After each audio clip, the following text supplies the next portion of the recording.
এই যে এটা হচ্ছে আমার ছোট্ট ছাদ বাগান। এখানে কিছু গাছ আছে, এখানেও গাছ আছে।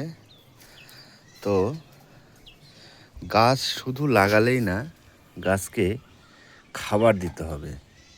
গাছকে যদি ঠিকঠাক মতো খাবার দেওয়া না যায় তাহলে গাছ কখনোই ফল দেবে না। দেখুন এখানে আমি এই যে সবজির খোসাগুলোকে 3-4 দিন ভিজিয়ে রেখেছি জলের মধ্যে, ট্যাপে করে ভিজিয়ে রেখেছি।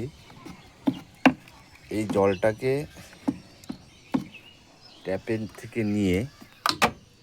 থেকে নিয়ে গাছে দেবো। এটা গাছের জন্য খুব উপকারী।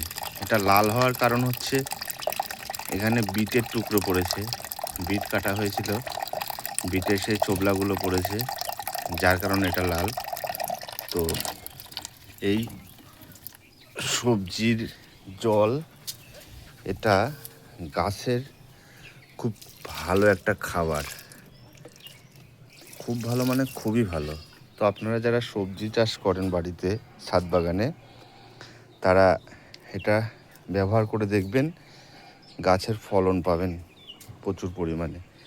যাই হোক, আমার ভিডিওগুলো যদি ভালো লাগে লাইক, শেয়ার, কমেন্ট করে পাশে থাকবেন। ধন্যবাদ সবাইকে।